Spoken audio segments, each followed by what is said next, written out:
जिस राज्य में कांग्रेस जो है भैया जलेबी की फैक्ट्री खोलने की तैयारी कर रही थी, उसके खुलने से पहले ही भाजपा ने उस पर ताला लगाने का प्रबंध कर दिया है। जी हाँ, हरियाणा के जो विधानसभा चुनाव के परिणामों के रुझान आ रहे हैं, उसमें भारतीय जनता पार्टी कांग्रेस को मात देती हुई नजर आ रही है। ठीक सुन रहे हैं आप, हरियाणा में भारतीय जनता पार्टी कांग्रेस को मात देती हुई नजर आ रही है। जिस हरियाणा में ये कहा जा रहा था कि कांग्रेस को आखिरकार हरियाणा में इस बार कौन हराएगा, जिस हरियाणा में ये कहा जा रहा था कि कांग्रेस से मजबूत कोई और पार्टी और कोई मजबूत दावेदार नहीं है, उसी हरियाणा में भारतीय जनता पार्टी ने चारों खाने चित कर दिया है। सभी जितने भी विशेषज्ञ थे उनकी रायों को और उनके सारे एनालिटिकल्स को सबको दरकिनार कर दिया है और भारतीय जनता पार्टी फिलहाल इतने समय हरियाणा विधानसभा चुनाव में जीत की ओर आगे बढ़ रही है। 50 से ज़्यादा सीटों में बढ़त बनाकर बैठी हुई है भारतीय जनता पार्टी, बल्कि कांग्रेस जो है वहीं पर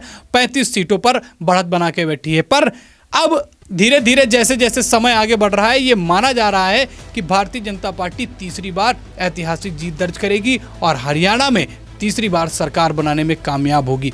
लेकिन भाई साहब, आखिरकार ऐसा हुआ क्या जो जिस हरियाणा में कहा जा रहा था कि कांग्रेस से मजबूत कोई अन्य पार्टी नहीं है, कांग्रेस का पूरा जलजला है, कांग्रेस की विचारधारा जो है वो जनता को पसंद आ रही है और जिस तरीके से लोकसभा 2024 के चुनाव में कांग्रेस का प्रदर्शन रहा हरियाणा के अंदर, वो अब विधानसभा चुनाव में कारगर साबित होने वाला है। लेकिन भाई साहब, मामला पूरा पलट गया है।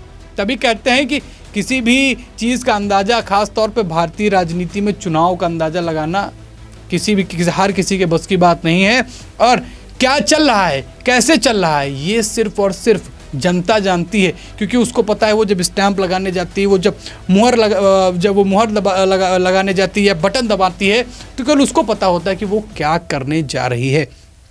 और इसी का एक ये सबसे बड़ा आपको परिणाम देखने को मिल रहा है कि जिस हरियाणा में कहा जा रहा था कि स्थितियां ऐसी हो जाएंगी, बड़े मंचों से खटाखट बोलने वाले राहुल गांधी, जलेबी की फैक्ट्री खोलने वाले राहुल गांधी, राम मंदिर पर सवालिया निशान लगाने वाले राहुल गांधी, जिस ओवर कॉन्फिडेंस में थे, उस ओवर कॉन्फिडेंस को हरियाणा की जनता ने एक बार फिर से तोड़ने का विचार बना लिया है। कुछ समय और उसके बाद तीसरी बार भारतीय जनता पार्टी हरियाणा के अंदर अपनी सरकार बनाने में कामयाब होगी। लेकिन बात करते हैं आखिरकार ऐसा हुआ क्या, जिस हरियाणा में कांग्रेस इतनी मजबूत नजर आ रही थी वहां पर उसकी स्थिति ऐसी क्यों हो गई। देखिए, 2-3 कारण है जिस पर पहला मैं बात करता हूं। एक पहला कारण जो मुझे लगता है कि कांग्रेस के नेताओं का गुट तैयार होना, हुड्डा साहब का अलग है, शैलजा कुमारी का अलग है, तो इस वजह से थोड़ी सी तकरार देखने को मिलती है। सीट को लेकर भी इस बात को हमने देखा था कि दोनों के बीच में टकरार चल रही थी। साथ साथ मुख्यमंत्री बनने की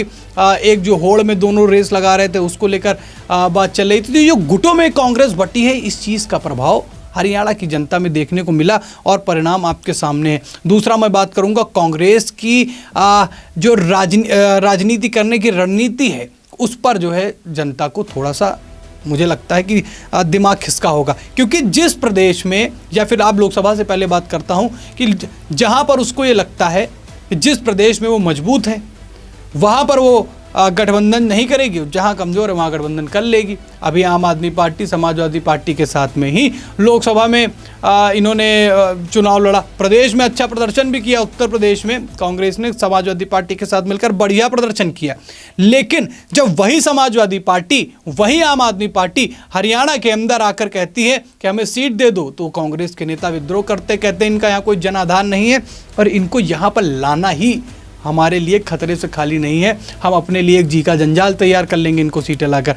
तो ये बात खटक गई कि भैया, जिनके बलबूते ये लोकसभा चुनाव में सरकार बनाने की सोच रहे थे, आज उन्हीं को धोखा दे रहे हैं। तो जनता तो इनके लिए बड़ी साधारण सी चीज़ है और इस बात को जनता ने समझ लिया है। इसलिए वोट जो है वो खटाखट कांग्रेस की तरफ नहीं, भाजपा की तरफ पड़े हैं, जिसका नुकसान, उनकी विचारधारा का जो नुकसान है और उनकी जो रणनीति का नुकसान है, वो साफ तौर पर देखा जा सकता है।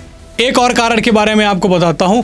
भारतीय जनता पार्टी की जो राजनीति की जो रणनीति थी, जो उन्होंने पृष्ठभूमि तैयार की, वो उसका अंदाजा किसी ने भी नहीं लगाया और अब लोग सोच रहे हैं कि अच्छा, भारतीय जनता पार्टी ने ऐसा क्यों किया। देखिए, सबसे पहले कुछ ऐसे फेसेस को जनसभा में उतारना जिनकी फैन फॉलोइंग पूरे देश में है, खासतौर पे उत्तर प्रदेश के मुख्यमंत्री योगी आदित्यनाथ। जैसे ही वो हरियाणा में अभी कुछ दिन पहले जब उन्होंने अपना आखिरी जनसभा की थी, पूरी तरीके से यॉर्कर पे यॉर्कर कांग्रेस को मारी, चारों खाने चित किए और डबल इंजन सरकार के फायदे भी गिनाए कि किस तरीके से उत्तर प्रदेश जो है केंद्र सरकार के साथ मिलकर आगे विकास की तरफ आगे बढ़ रहा है। और हरियाणा में भी 2 बार ऐसी स्थितियां रही, अगर तीसरी बार एक बार और मौका मिलेगा तो हरियाणा की स्थिति और बेहतर होगी। और जिस तरीके से राम मंदिर वाले मामले को लेकर कांग्रेस की पुरानी विचारधारा और नई विचारधारा में दोनों में समानता दिखाना या फिर उनमें अंतर दिखाना, योगी ने भरे मंचों से वो सारे काम किए और जनता को ये चीज़ बहुत इफेक्ट करी। इसी वजह से शायद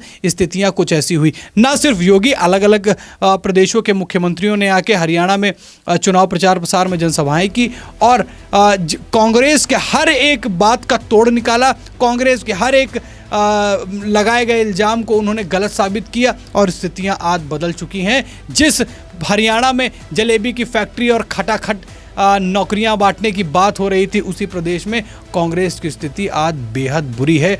और मैं ये भी कह रहा हूं कि ये हार जो है एक चीज़ दर्शा देगी कि जो लोग ये कहते हैं कि कांग्रेस जो है अब कमबैक कर रही है, भैया कहाँ से कमबैक कर रही है? हरियाणा में आप चुनाव हार रहे हैं, छत्तीसगढ़ आप हार गए, राजस्थान आप हार गए, मध्य प्रदेश आप हार गए। जब आप इन 4 बड़े स्टेट में इलेक्शन हार चुके हैं और हरियाणा में हारने की कगार पे हैं, तो कहाँ से कमबैक हो रहा है? तो कुछ ऐसी स्थितियां रही कांग्रेस की जिसने हरियाणा में उनका मामला गड़बड़ कर दिया है। थोड़ी सी बात कर लेते हैं जम्मू कश्मीर के बारे में भी, जहां पर 2 गुटों में जो है स्टेट बटा और वहां पर वोटिंग हुई। देखिए, जो कश्मीर वाला हिस्सा रहा उसमें भारतीय जनता पार्टी को ठीक ठाक वोट मिले हैं, ठीक ठाक सीटें मिली हैं, लेकिन जो जम्मू वाला हिस्सा रहा वहाँ पर कांग्रेस के गठबंधन को ठीक ठाक वोटें मिल रही हैं और सीटें मिल रही हैं, जहाँ से उनके चुनाव परिणाम जो हैं उनके पक्ष में जा रहे हैं। लेकिन जिस सीट पर, जिस स्टेट पर, जिस राज्य पर सबसे ज़्यादा नज़र थी वो थी हरियाणा, जहाँ पर कांग्रेस इस बार बेहद मजबूत नज़र आ रही थी। और अब स्थितियां कुछ इस तरीके की हैं कि कुछ देर में आपको ये खबर मिल जाएगी कि भारतीय जनता पार्टी ने बहुमत के साथ एक बार फिर से, तीसरी बार ऐतिहासिक जीत दर्ज करी है और एक बार फिर से सरकार बनाने जा रही है। मैंने आपको कुछ गलतियां बताई, उन्हीं गलतियों में अगर आपको कुछ लगता हो कि कुछ और छूट गया हो तो आप हमसे ज़रूर बताएं। मैं आपको एक चीज़ और बताता हूं कि एक कारण ये भी हो सकता है कि कांग्रेस में जो उनके हार का कारण बना वो था नेताओं में आपसी कलह, क्योंकि कई नेता एक दूसरे नेताओं का विरोध करने पर उतारू थे, तो उसका भी एक नेगेटिव फैक्टर हमें देखने को मिला। और बहुत सारे ऐसे तमाम कारण, ये कुछ बड़े कारण थे जिन पर हमने आपको बताया। और स्थिति ये है कि भारतीय जनता पार्टी 50 सीटों से ऊपर पहुंच चुकी है आंकड़ों के अनुसार में, और कांग्रेस 35 के आसपास में है। बस कुछ ही समय में परिणाम आपको देखने को मिलेंगे और जैसे भी परिणाम होंगे आप अपना उत्तर प्रदेश न्यूज़ पर देख सकते हैं।